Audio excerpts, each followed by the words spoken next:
Use of causative verbs माने कारण बोधक क्रियाओं का प्रयोग। इंग्लिश ग्रामर में या इंग्लिश का जब हम इंग्लिश में ट्रांसलेशन करने चलते हैं तो उसमें कुछ हमको ऐसी क्रियाओं का अध्ययन करना पड़ेगा जिसमें कर्ता स्वयं कार्य न करके वो दूसरे के माध्यम से कार्य करवाता है। तो हाँ, इनका प्रयोग किन क्रियाओं का किया जाएगा उसे हम आज अध्ययन करेंगे। और उन क्रियाओं को कहते हैं causative verbs. Means causative verbs are those which work for subject but they do not work by subject। माने जहाँ जो है वो क्रियाएं जो है वो कर्ता स्वयं कार्य न करके दूसरे से कार्य करवाता है, वहाँ कॉजेटिव वर्ब्स का प्रयोग किया जाता है। और ये कॉजेटिव वर्ब्स कौन कौन सी हैं? हैव है, गेट है, मेक है, काज टू है। कहने का मतलब have, get, make, cause to. There are 4 verbs which are used for causative verbs. Have, get, make, cause to. Get का प्रयोग जो है वो जब कॉजेटिव वर्ब्स के रूप में किया जाता है तो गेट का जो है थर्ड फॉर्म लगता है। गेट, गाट, गाट यानी गाट का प्रयोग होता है। और उसी तरह से हैव का भी प्रयोग जो है वो कॉजेटिव वर्ब्स में थर्ड फॉर्म के रूप में हैड के रूप में किया जाता है। मगर ये जो है मेक और काज टू, टू जो है इन्फिनिटिव है जो काज के साथ आती है, इसका प्रयोग जो है काज के साथ जो लगता है। और मेक के साथ भी इन्फिनिटिव का प्रयोग होता मगर जो है टू का प्रयोग नहीं किया जाता है। कहने का मतलब मेक जो है वो इन्फिनिटिव है मगर इसके साथ जो है टू का प्रयोग जो है नहीं होगा। अब हम लोग उदाहरण को देखते हैं और इसके द्वारा अध्ययन करते हैं। जैसे अपने अध्यापक से यह निबंध लिखवाओ। अपने अध्यापक से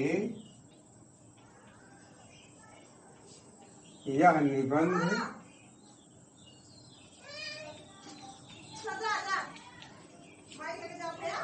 लिखवाओ। अब ये सेंटेंस इंपरेटिव का है। इसमें क्या करेंगे? इंपरेटिव सेंटेंस में जैसा कि आप लोगों को पता होगा कि ये जो है वो क्रिया से सेंटेंस शुरू होता है, कर्ता से नहीं। तो इसका अनुवाद करने के लिए क्या करेंगे? जैसे get the essay written by your teacher. Get the essay written by your teacher. जैसे अपने अध्यापक से यह निबंध लिखवाओ, तो यहाँ जो है काम करवाने के लिए किसका प्रयोग होता है? गेट का। गेट और उसके बाद जो है हम क्या करते हैं? ऑब्जेक्ट का प्रयोग करते हैं। गेट द एस्से और उसके बाद मेन वर्ब का जो थर्ड फॉर्म। लिखवाओ के लिए लिखना की इंग्लिश राइट होता है, इसका थर्ड फॉर्म होता है written. Get the essay written और किसके द्वारा? अपने अध्यापक से, माने बाय योर टीचर। ये हो गया। और इस सेंटेंस का अनुवाद जो है दूसरी तरफ से भी किया जा सकता है। Have the essay written by your teacher. Have the essay written by your teacher. It means get और have are used for making the work by others. मैंने दूसरों से काम करवाने के लिए गेट या हैव का इस्तेमाल होता है, मगर इसका सूत्र क्या होगा? पहले गेट या हैव का प्रयोग करेंगे, उसके बाद जो है हम ऑब्जेक्ट का प्रयोग करेंगे और उसके बाद मेन वर्ब का थर्ड फॉर्म, उसके बाद बाय और उसके बाद जिस ऑब्जेक्ट के माध्यम से जो है इस कार्य को हम करवा रहे हैं उसका इस्तेमाल करेंगे। ये आपका सूत्र हो गया। जैसे उसने अपना काम करवा लिया है, प्रेजेंट परफेक्ट टेंस में उसने अपना काम करवा लिया है।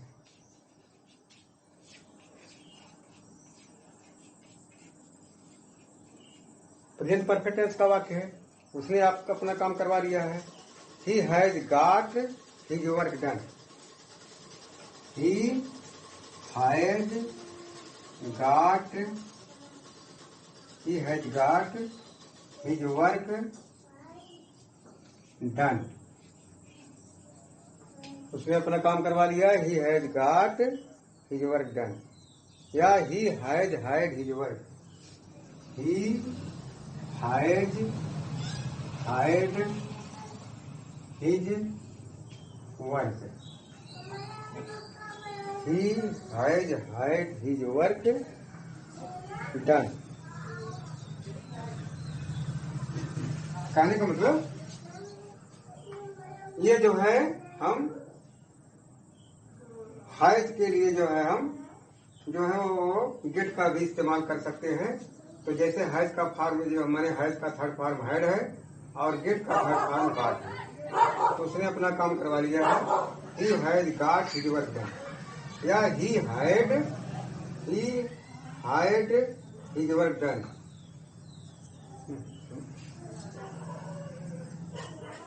He has had his work done.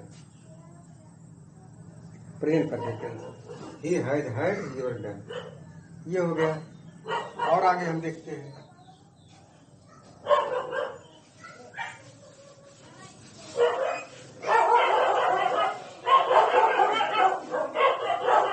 आगे है मैंने घोड़े को तेज दौड़ाया। मैंने घोड़े को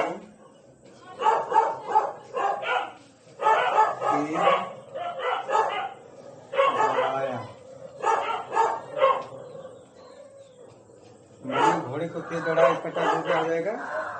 I made the horse run fast. I made the horse run fast. तो मेक के साथ जो है I made the horse run fast. और दूसरा उदाहरण I caught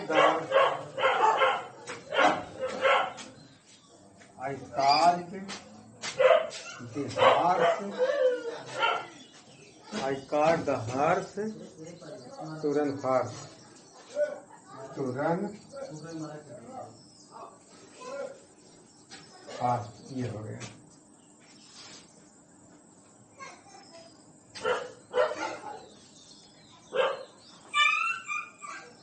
और कुछ उदाहरण मैं आप लोगों को जो है बता दूं। जैसे है वह बच्चे को हंसाता है।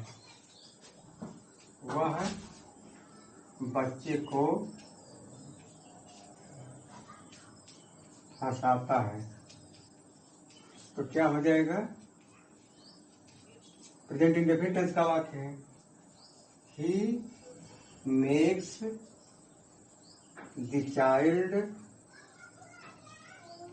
laugh।